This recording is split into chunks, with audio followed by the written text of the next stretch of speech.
साच बराबर तप नहीं, झूठ बराबर पाप। जाके हृदय साच है, ताके हृदय आप। संत कबीर जयंती है, उसकी आप सभी को बधाई। ऐसे कवि, ऐसे संत जो जात पात धर्म से भी ऊपर उठकर बात करते हैं, और यही वह वजह है कि भले वे समाज में जुलाहा कही जाने वाली जाति में पैदा हुए हों, लेकिन आज उन्हें हिंदू मुस्लिम और सभी जातियाँ एक साथ सम्मान देती हैं।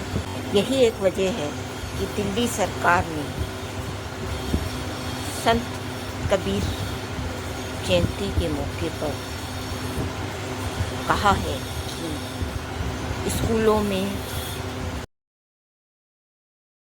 इनके नाम पर प्रतियोगिताएं होंगी, पुरस्कार दिए जाएंगे, और आज हिंदी अकादमी द्वारा उन्हीं पर एक परिचर्चा भी है। भले उसमें उनकी जाति से कोई ना हो, कोई अवस्थी है तो कोई राय है, लेकिन अगर संत कबीर जाति से ऊपर बात करते हैं तब इतना काफ़ी है कि उन्हें महत्व तो दिया जा रहा है।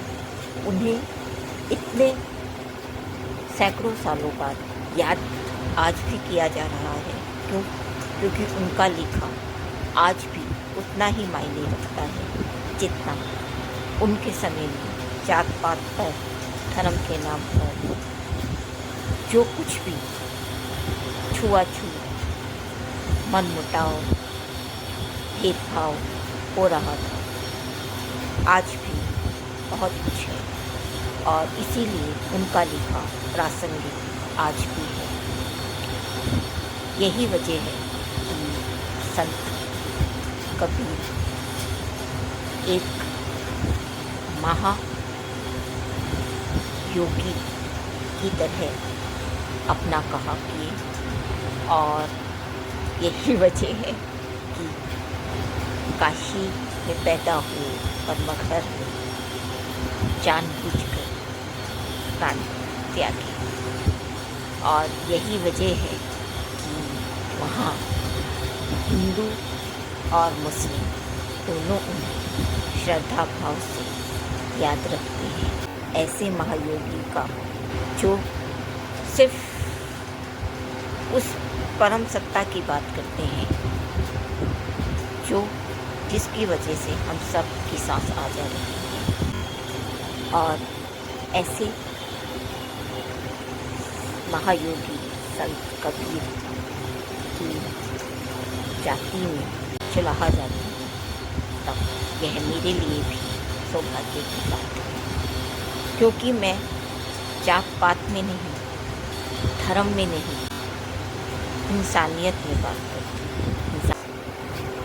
ऐसे संत को जब सभी नमन करते हैं, सभी उन्हें याद करते हैं, और सभी गौरवान्वित होते हैं। खुद कुमार विश्वास ने संत कबीर वंशज कहा था। लेकिन मेरा सौभाग्य यही है कि मैं तो संत कबीर की जाति जुलाहा में ही पैदा हुई, तो अपने आप को सौभाग्यशाली समझना, और ऐसे संत को बार बार नमन करना जो रूढ़ियों को नहीं मानते, जात पात को नहीं मानते, कर्मकांड को नहीं मानते, धर्म को नहीं मानते, और कहते हैं कि अंतिम समय में जब इन्होंने प्राण त्यागे तब यह लड़ाई हुई कि मुस्लिम और हिंदुओं में कि हम इन्हें दफनाएंगे और हम इन्हें जलाएंगे।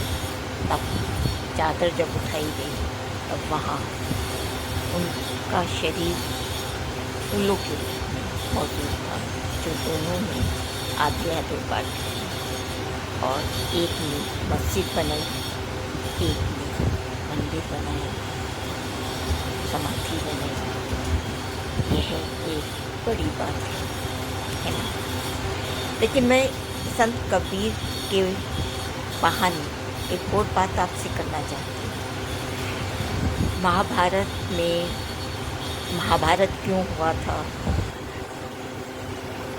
लाक्षागृह और बहुत कुछ जतन मतन, 5 पांडव और उधर पूरा कौरव। भीम को एक बार कहा जाता है खीर में जहर भी खिलाया गया मारने के लिए, या और भी बहुत कुछ किया गया।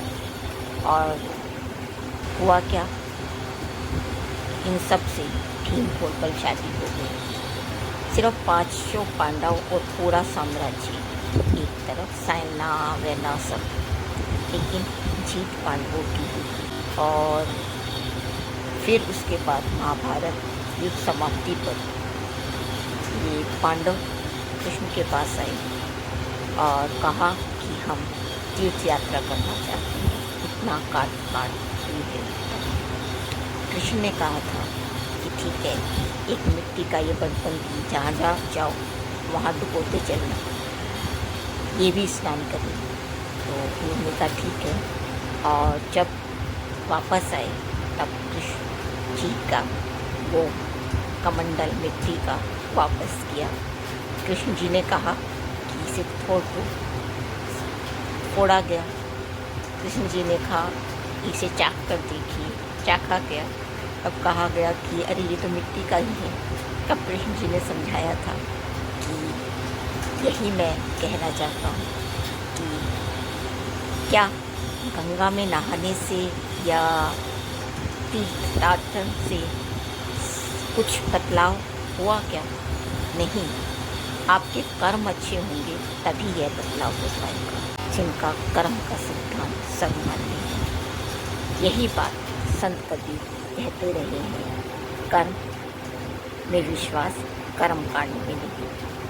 और यही सबसे बड़ी बात भी है। आज यूँ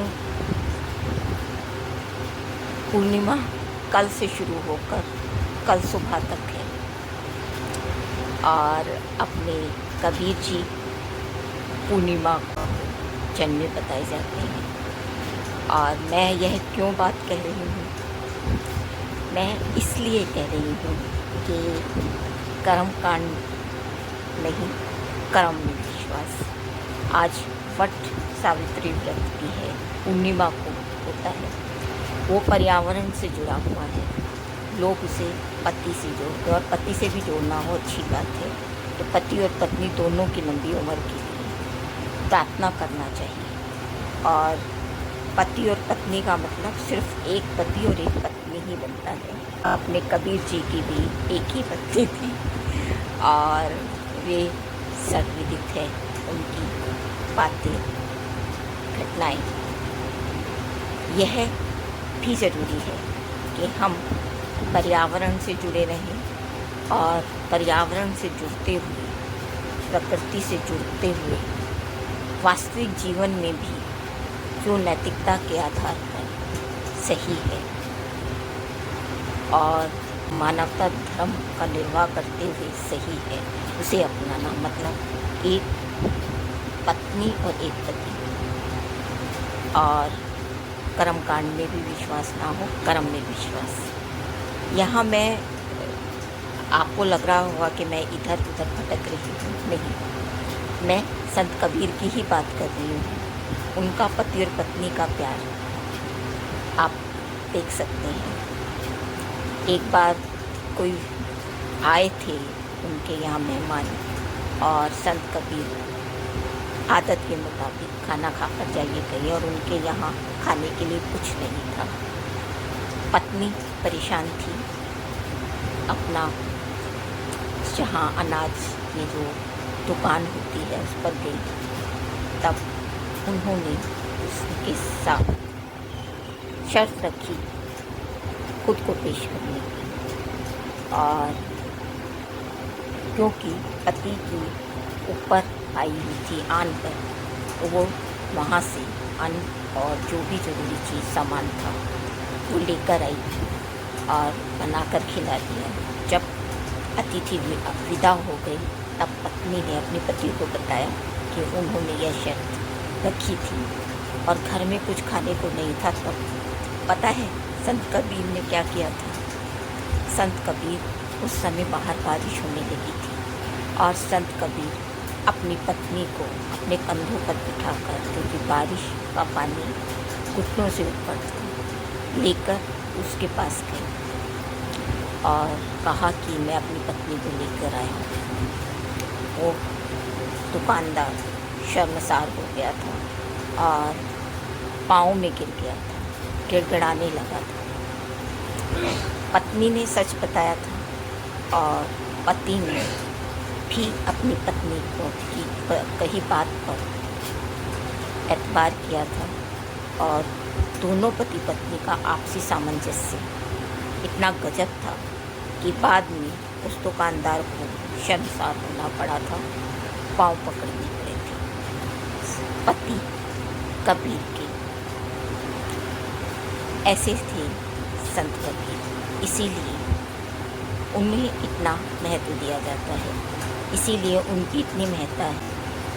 कर्म कांड नहीं, कर्म का महत्व है और पति पत्नी के रिश्ते में आपसी सामंजस्य और विश्वास सबसे बड़ी बात है।